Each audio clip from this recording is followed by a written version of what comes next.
برای افرادی که تو مسیرهای دور هستن یا تو شهرستانن یا نمیتونن به صورت حضوری به کلینیک مراجعه کنن و میخوان خدمت دندان مصنوعی فلکسیبل و همچنین تری بلیچینگ رو دریافت کنن، میخوام امروز بهتون آموزش بدم که چطور خودتون تو منزل میتونید از خودتون قالب بگیرید یا به کمک یکی از دوستانتون قالب بگیرید، قالبتون رو برای ما بفرستید تا ما براتون دنچر فلکسیبل یا تری بلیچینگ رو بسازیم و براتون پستش کنیم. ما همچین بسته ای رو برای شما پست میکنیم که توی این بسته چند تا تری وجود داره و مواد قالبگیری. به اینا میگیم تری. این تری ها اگر که بهش دقت بکنی سایزهای متفاوتی دارن، سایز بزرگتر داره و سایز کوچیکتر. روی دسته هاش شماره داره. نگاه کنید، این شماره 5، این یکی شماره 1. 2 تا دسته‌بندی کلی هم برای تری ها وجود داره. اونایی که به صورت یو شکله اینا مال فک پایینه، این قسمت جای زبونه، و اونایی که توش پره و اصطلاحاً از فک بالا قالب میگیره، از کام قالب میگیره.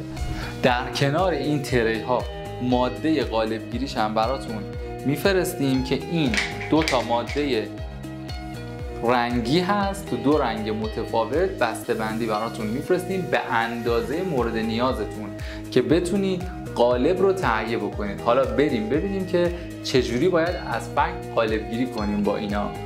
شما هم میتونید برای خودتون قالب گیری کنید، هم میتونید از کس دیگه بخواید که براتون این قالب گیری رو انجام بده.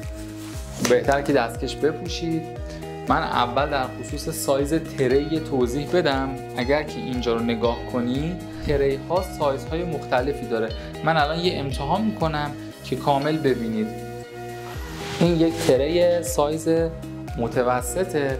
اگر من داخل دهان بذارمش میبینم که این تری کامل نمیشینه، به قسمت‌های مختلف دندون گیر میکنه و بازی میکنه. این یعنی این تری کوچیکه. اگر نگاه کنید این عقب تری اینها گیر کرده به دندون. این قسمت رو که نگاه کنید این گیر کرده و نمیشینه سر جاش. حالا تری سایز مناسب، یه سایز بزرگتر رو وقتی انتخاب بکنم، ببینید کامل نشست و دیگه به هیچ قسمتی از دندونا گیر نیست. اینجا رو نگاه کنید، یه مقدار سر اونوری، نه، این تری کامل داخل دهان نشست. پس ما با این تری میتونیم قالب گیری رو انجام بدیم. اول شما باید تری مناسب خودت رو انتخاب بکنی. خودت هم میتونی اینو داخل دهانت بذاری، ببینی که کامل نشسته و به دندونا گیر نکرده یا اینکه نه یه قسمتش به دندونا گیر نمیذاره این کلا بشینه داخل دهانتون. خب پس ما تو فک بالا تری شماره 1 رو انتخاب کردیم، اینو کنار میذاریم که ازش قالب بگیریم. تو فک پایین مجددا یک تری رو انتخاب میکنیم، میریم داخل دهان امتحانش میکنیم. این تری هم اگر نگاه کنیم زبون بیاریم بالا، یه مقدار بزرگه، چون من موقعی که میخوام بنشونمش انگار تری از دهان میخواد بزنه بیرون. هر چقدر که بخوام فشار بدم شما احساس ناراحتی میکنی. این تری بزرگه برعکس تری فک بالا که کوچیک بود. حالا چون بزرگه میرم یه سایز کوچیکترش رو انتخاب میکنم. این سایز کوچیکتر رو انتخاب میکنم و امتحان میکنم. زبون بالا. آره تو فک پایین زبون رو اگر بالا بگیریم قشنگ از اون بین تری، بین اون یو شکل میاد بالا و مشخص میشه. ببینید این تری کاملا داخل دهان نشسته و اندازه است و به دندونام گیری نکرده. این تری مناسب هست برای قالب گیری. باید مواد قالب گیریمون رو توی این بذاریم. خب تا اینجا یه قسمت رو. خب من از مواد قالب گیریم برمی‌دارم به اندازه مورد نیاز که البته برای شما به صورت پیمونه‌ای ارسال میشه که بدونید دیگه چقدر باید با همدیگه مخلوط کنید. شما اون بسته‌بندی‌هایی که براتون ارسال میشه رو همونها رو استفاده میکنید. اگر که دقت بکنید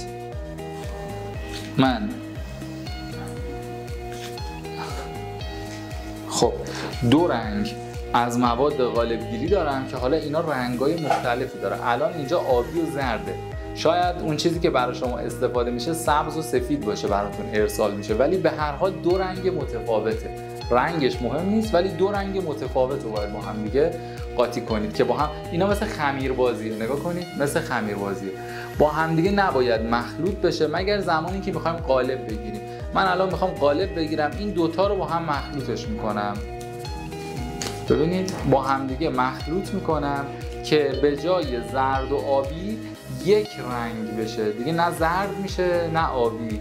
حالا ببینیم چه رنگی میشه دیگه. مخلوط کردنش هم که هممون از دوران خمیربازی یادمون هست. ببینید الان رنگش یه رنگ حد واسطی شد. من اینا رو خوب مخلوط میکنم و یه ماده خمیری به دست میارم. از الان به بعد باید قالبگیریمو زود انجام بدم چون تا 1 دقیقه دیگه این دیگه حالت خمیری نخواهد داشت، سفت میشه. خب من اگر فک پایینم رو انتخاب کردم، اینو به حالت لوله‌ای در میارم اینطوری. بعد اینو توی فک پایین قرار میدم. ببینید روش هم یه خورده صاف میکنم. اضافاتش هم میتونم از ته بگیرم. یه نکته مهمی که وجود داره و من بهتون بگم اینه که شما سعی کنید دندون‌ها این وسط قرار بگیره. موقعی که اینو دارید داخل دهان می‌نشونید این وسط. خب شاید یه بار اینو خراب بکنید، به خاطر همین من براتون 2 تا ارسال کردم. حالا اینو که داخل دهان گذاشتید ببینید 2 تا انگشت رو میذارید، 2 تا شستم از زیر میگیرید و فشار میدید. فشار میدید که این قشنگ توی دندونا بشینه. خب اگر که اینو دیر داخل دهان بذارید سفت میشه، ولی الان هنوز سفت نشده. من از کجا میفهمم؟ از اونجایی که این قسمت ها رو نگاه کنید هنوز حالت خمیری بازی میکنه. زمانی که اینا سفت بشه دیگه تغییر شکل نمیده. من الان ناخون که میزنم جای ناخونم میمونه. نگاه کنید موقعی که سفت بشه دیگه جای ناخون نمیمونه. خب تو مدتی که این داخل دهان هست من اینو با همین انگشتا نگه میدارم که کامل سفت بشه. موقعیت منم نگاه کنید یه خورده دورتر اگه نشون بدی، من میتونم برم روی صندلی. اگر خودتون نشسته باشین 1 نفری پشتتون میتونه وایسه و اینا رو با 2 تا شست ثابت سر جاش نگه داره. حدود 1 دقیقه باید اینو نگه داریم تا سفت بشه. از کجا بفهمیم سفت شد؟ هی گوشه های اینو هر 10-20 ثانیه‌ای با ناخون یه تست میکنیم. الان نگاه کنید من با ناخون یه تست دیگه بکنم، همونطور که میبینید مثل دفعه قبلی دیگه ردش نمیفته. این داره یواش یواش سفت میشه. وقتی که کامل سفت شد و دیگه اثری از جای ناخونم نمون، من اینو از داخل دهان درش میارم. اون موقع دیگه رد دندونا توی اون ماده قالبگیری مونده.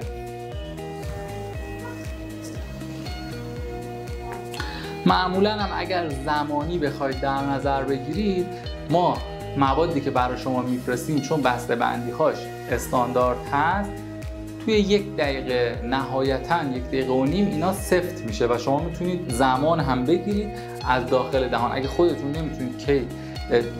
نمیتونید تشخیص بدین که کی سفت شده، از روی زمان 1 دقیقه 1 دقیقه و نیم داخل دهان بمونه سفت شده. حالا الان بیاید نگاه کنید، من اینجا موقعی که دیگه ناخون میزنم دیگه هیچ چیزی جاش نمیمونه. میبینید این یعنی دیگه سفت شده، دیگه این تغییر حالت نمیده. نگاه کنید جای ناخون قبلیم، الان مجددا ناخون بزنم دیگه چیزی نمیمونه. این یعنی سفت شده. وقتی که سفت شده من یه حرکت اله کلنگی به این میدم، اول اینجوری بعد اینجوری اینو درش میارم. الان نگاه کنید جای دندون ها کامل روی تری افتاده. خب این همونطوری که میبینید دیگه این ماده قالبگیری سفته. ببین من هر چقدر دیگه فشار به این میدم هیچ تغییری، هر چی هم ناخون میزنم هیچ تغییری نمیکنه. اینو دیگه به این حالت که سفت شده میتونید برای ما بفرستید. جای دندونا مشخصه و ما روی این کار میکنیم. خب مجدد برای فک بالا این دوتا رو با هم دیگه قاطی میکنیم.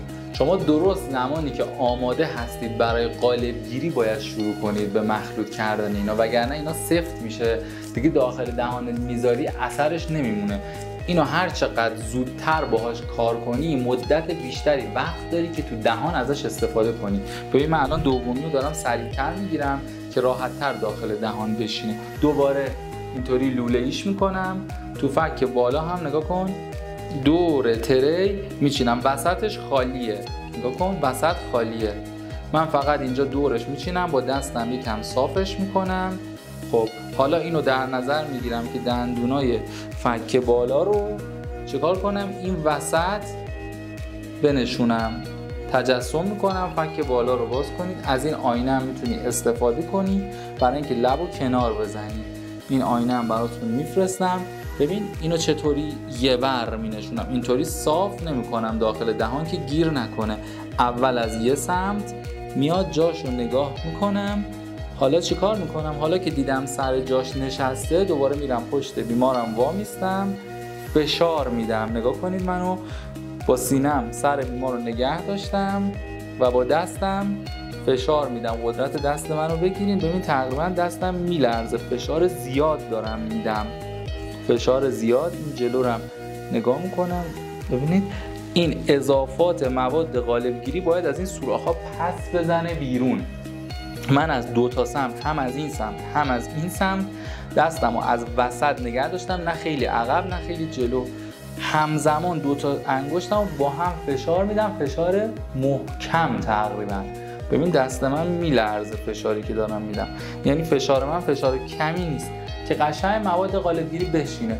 موقعی که نشست سر جا شما دیگه زیر دستت احساس میکنی از یه جایی به بعد با فشار بیشتر دیگه این تکون نمیخوره، یعنی دیگه بالاتر نمیره. اونجاست دیگه این کامل نشسته دیگه. حالا ولش میکنم. خب آینه رو میذارم سر جاش، فقط با یه انگشت یا با دو تا انگشت نگهش میدارم، دیگه فشار نمیدم، نگهش میدارم که این ثابت سر جاش بمونه. کل فرایند قالبگیری من اگه نگاه کنی، موقعیت من نسبت به موقعیت کسی که میخوام ازش قالب بگیرم پشت سرش وایستادم. من چون دست راستم سمت راست بیمارم وایستادم، اگر کسی دست چپ باشه میتونه این سمت وایسه، حالا مثلا اینجا وایسه، هیچ فرقی هم نمیکنه. خب باز مجدد چیکار میکنم؟ میام همین قسمت هایی که اضافهش هست تو ببین ناخون میزنم، هنوز سفت نشده، میبینی جای ناخون میمونه قشنگ. من با این اگر نشون بدم نگاه کن جاش قشنگ میمونه. خب حالا این نشون میده هنوز سفت نشده.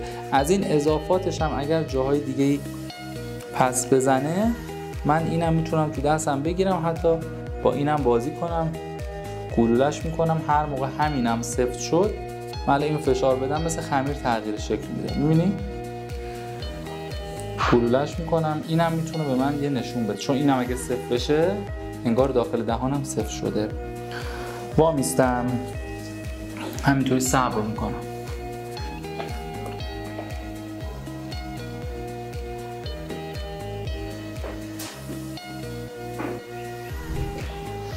توی این فک چون که یه مقداری من زودتر اینو داخل دهان نشوندم، زمان بیشتری رو میبره سفت بشه، ولی از این گله‌ای که داخل دستم هست الان فشارش میدم دیگه خیلی پخت نمیشه، مشخصه که این داره سفت میشه.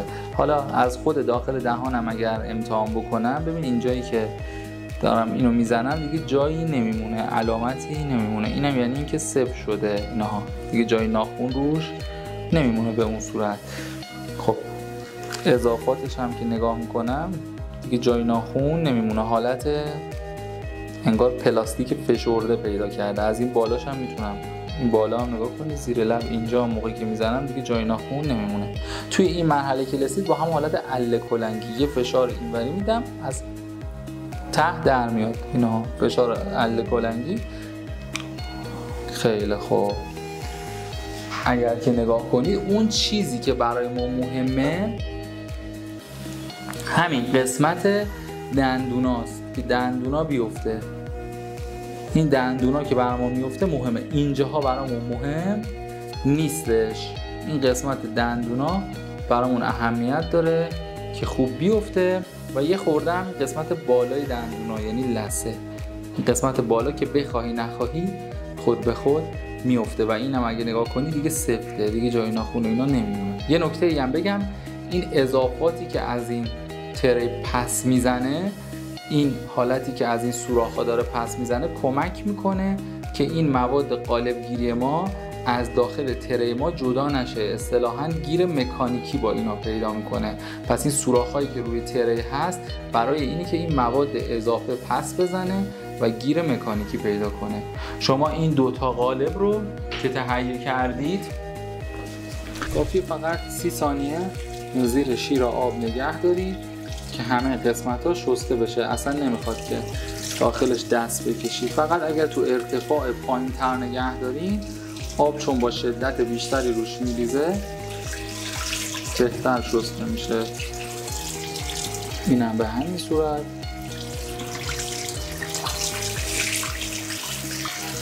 که اگر بزاق چیزی روش هست کاملا تخلیه بشه. وقتی هم که شستیدش ببینید به این ترتیب میتونید دوتا رو با هم دیگه نگه دارید. وقتی که شستیدش با یکی دوتا دستمال دورش رو خیلی نرم میتونید خشک کنید. این مواد سیلیکونی هستن و اتفاقی براشون نمیفته. قالب ها رو درون زیپ کیپی که براتون ارسال شده میگذارید، درش رو میبندین که نیفته. ظرف تری ها رو خالی میکنید. تری هاش مال خودتون که اگر بعداً از اطرافیانتون خواستن براشون میتونید بسازین. این قالبگیری خودتون رو داخل ظرف میذارید، ظرفش رو خوب میبندید و اینو برای ما ارسال میکنید.